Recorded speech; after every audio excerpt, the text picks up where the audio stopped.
Good morning, family. We have a couple verses this morning that intertwine perfectly together.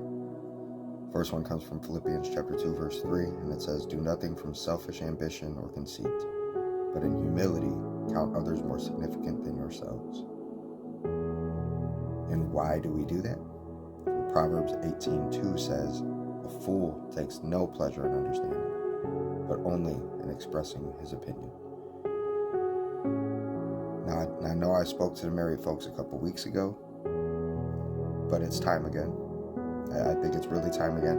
And now again, just like last time, I understand that this also can relate to single people that aren't married.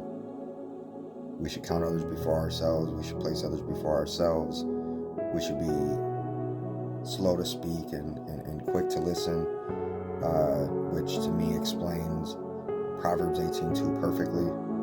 A fool takes no pleasure in understanding, but only expressing his opinion. I can't understand if I didn't hear in the first place. So I need to be quicker to hear, slower to speak. I need to be willing to hear you first before I speak. But married folks, this one is extremely, extremely important. And I wonder how many of us, like me sometimes, like I can be sometimes, are way too quick to have an opinion or to speak a fact or to try to be right, that we completely disregard what the other person is saying, feeling, or trying to display to us. It says, in humility, count others more significant than yourselves. Be humble. Count your wife more important than you. You are the head of the house. You are the spiritual leader of the house. You are to take care of your wife. You are to take care of her needs and to be there for her, which means that sometimes you may think you're right. Sometimes you may want to be right. Sometimes you may feel like you have the right, but to be the head of a house does not make you the boss, because God is the boss. You are just one under God. You are to lead your family. And if I'm leading my family, I need to do it correctly, which means I need to be a light in the darkness, or a light in my house in general. So if my wife is going through a dark time, if my wife is going through something, and that doesn't just mean that it's something that I would agree that she's going through. Her going through something could literally her be feeling some type of way about what I did or what I said. And instead of me trying to be right, I need to be more willing to listen, more willing to understand what it is that she's truly trying to convey right now.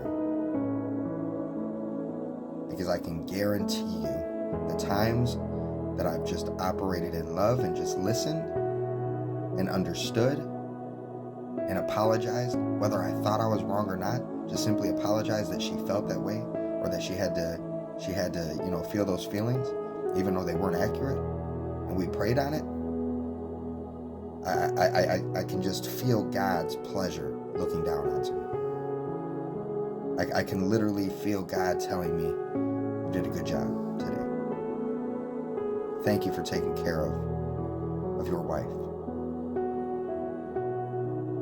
Because these people in our lives are gifts to us anyways. And it says, "A fool takes no pleasure in understanding, but only expressing his opinion." I don't care what you think. It doesn't matter what you think. I don't have to understand. I'm not trying to understand. This is what I think. This is what I feel. And I catch myself doing that. And sometimes it's unintentional, Sometimes it's unintentional. I'll unintentionally just spout out at the mouth. But the reality is sometimes I just need to shut up. Sometimes I just need to shut my mouth. Shut my mouth and care about you first.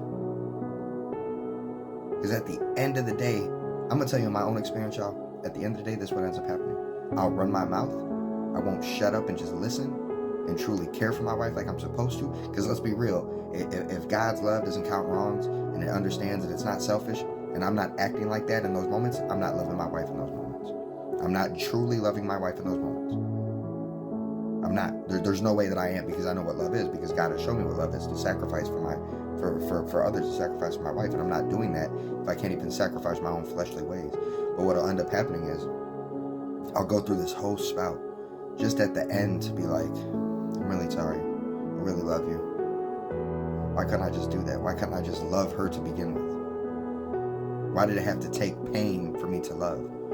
Why couldn't it just be me loving you through your pain? I had to make it about me. There's a selfishness there. Sometimes it's unresolved traumas there. So what we need to do is work on that. And we can't do it alone. We need God to guide us through these things. We need help. He sent us an advocate for a reason. We need to call on his spirit. Help me.